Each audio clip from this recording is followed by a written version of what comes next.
आइए इस वीडियो में मैं आपको डेट के खुफिया फंक्शन के बारे में बताता हूं। खुफिया इसलिए बिकॉज जब आप इस फंक्शन को लिखने जाएंगे तो आपको लिस्ट में ये फंक्शन दिखेगा ही नहीं।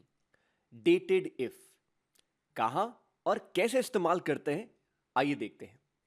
मान लीजिए आपके पास एक स्टार्ट और एक एंड डेट है और इनके बीच का जो फासला है आपको ईयर, मंथ और डे में चाहिए। इसका मतलब है 1 year, 2 months and 22 days have gone between these two dates। इन दोनों के डेट के बीच में 1 साल, 2 महीने और 22 दिन का फासला है। बहुत लोग अपने बर्थडे को भी इसी रूप में देखना चाहते हैं कि वो कितने साल के हो गए हैं। मान लीजिए 22 साल, 4 महीने और 3 दिन। तो इस फॉर्मूला को लिखने के लिए सबसे पहले समझना पड़ेगा इसके बेसिक पैरामीटर क्या है। स्टार्ट डेट, एंड डेट, और ये दोनों के दोनों मुझे इस येलो सेल से मिल सकते हैं। लेकिन जो सबसे अहम बात है वो है कोड।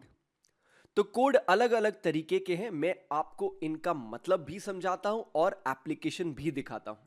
सबसे पहले मैं लिखता हूं एक छोटा सा function dated if, bracket open और फिर start date comma end date. ये तो दो बड़े आसान से पैरामीटर हैं।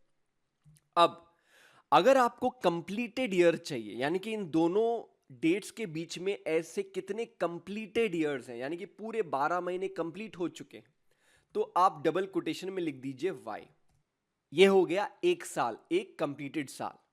उसके बाद इसी फॉर्मूला को मैं कॉपी करके नीचे पेस्ट करता हूं और y की जगह लिख देता हूं YM। इसका मतलब 1 साल 2 महीने। अगर आप देखें 1 Jan 19 से 1 साल तो कंप्लीट हो चुका है। उसके बाद अगले साल का जनवरी और फरवरी 2 मंथ्स फुल्ली कंप्लीटेड। लेकिन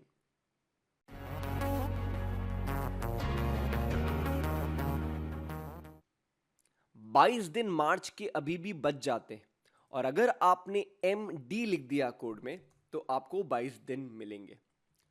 बहुत लोग ये 3 बार इस्तेमाल करके एक ही फॉर्मूला में लिखने की कोशिश करते हैं ताकि उनको एक सिंगल लाइन में मिल जाए कितने ईयर्स, कितने मंथ और कितने डेज। सो फॉर एग्जाम्पल मैं लिखने की कोशिश करता हूं डेटेड इफ। टैब प्रेस करने से कुछ फायदा नहीं है, आपको ब्रैकेट ओपन मैनुअली करना पड़ेगा। Start date comma end date और फिर डबल कोटेशन में लिख दीजिए वाई। अब ये है एक सैंपल फॉर्मूला जो मैं कॉपी कर लेता हूं। इसके बाद कॉन्कैटिनेट करके लिखता हूं ईयर्स कॉमा एक डबल कोटेशन, वापस कॉन्कैटिनेट। इसके साथ मैं जोड़ देता हूं YM, राइट, और फिर कॉन्कैटिनेट करता हूं, डबल कोटेशन में लिख देता हूं months comma space double quotation close, वापस कॉन्कैटिनेट और वापस वही फंक्शन, लेकिन इस बार मैं लिख देता हूं MD और उसके बाद जोड़ देता हूं शब्द किसका, डेज का। That's it. ब्रैकेट को क्लोज करना है, एंटर, और आप देखोगे 1 year 2 months and 22 days। तो इस तरह के कैलकुलेशंस काफी बार HR और फाइनेंस में काम लिए जाते हैं। इसके अलावा 2 कोड और है। अगर आपने सिर्फ M लिखा होता इसका मतलब कंप्लीटेड मंथ्स कितना है, और अगर D लिखा होता तो आपको कंप्लीटेड डेज मिलता।